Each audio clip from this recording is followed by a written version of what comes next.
समाज में उल्टी रीत है, समाज में लोग बेटी वालों को छोटा मानते हैं, पर हमारे शास्त्र बेटी वालों को छोटा नहीं मानते, बेटी वालों को बड़ा मानते हैं। छोटा वो नहीं होता जो देता है, छोटा वो होता है जो लेता है। याद रखना, दाता कभी छोटा नहीं होता। चक्रवर्ती सम्राट दशरथ जी जब जनक जी के द्वार पर गए हैं तो जनक जी ने तुरंत चक्रवर्ती जी के चरणों में प्रणाम किया है। दशरथ जी ने उठाया है, महाराज ये आप क्या कर रहे हैं? तो जनक जी ने कहा कि हम बेटी वाले हैं, हम आपको नमन करते हैं, हम छोटे हैं। तो जो राम जी के पिता हो उनका आदर्श कैसा होगा विचार करना। चक्रवर्ती जी ने कहा, राजन किसने कह दिया आप छोटे हैं? किसने कह दिया आप छोटे हैं? छोटे आप नहीं हैं, छोटे तो हम हैं, क्योंकि हमें आपके द्वार पर मांगने के लिए आना पड़ रहा है। आप तो दाता है और दाता कभी छोटा नहीं होता, देने वाला कभी छोटा नहीं हो सकता। तुरंत हृदय से लगा लिया है जनक जी को, आप छोटे नहीं, आप तो हमारी नजरों में बहुत बड़े हैं।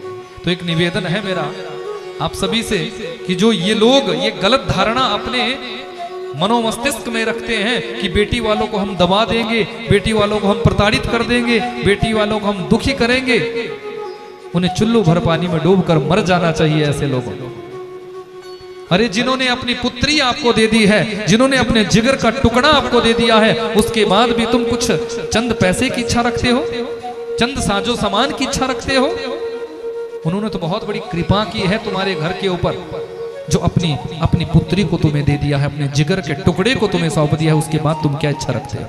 और यदि कोई ऐसा इच्छा रखता है ना, तो उसको तो चुल्लू भर पानी में डूबकर मर जाना चाहिए। भक्तवत्सल भगवान की जय हो। बेटियां हमें ऋण से उऋण करती है। जिस घर में पुत्र का जन्म होता है उस घर का एक भाग्य जागृत होता है, और जिस घर में पुत्री का जन्म होता है उस घर के तो सौभाग्य जागृत हो जाते हैं, सौभाग्य जागृत हो जाते हैं। जीवन में याद रखना, मैं अक्सर कथा में कहता हूं, तीन की आंखों में कभी आंसू मत आने देना। जिस घर में तीन की आंखों में आंसू टपकते हैं, वो चाहे कितना मर्जी मेहनत कर ले, कितना मर्जी कमा ले, कितना मर्जी बिजनेस चला ले, कितना मर्जी धन कमा ले, लेकिन उस घर में कभी बरकत नहीं हो सकती, उस घर में कभी देवी देवताओं की कृपा नहीं हो सकती, उस घर में कभी देवी देवताओं का वास नहीं हो सकता। वो तीन कौन है? पहली हमारी घर की बेटी। बेटी की आंखों में आपके कारण कभी आंसू नहीं गिरना चाहिए, बिना कारण से कभी आंसू नहीं गिरना चाहिए। घर की मां, जिस मां ने हमें जन्म दिया है, उस मां की आंखों से भी बिना कारण से कभी आंसू नहीं गिरना चाहिए।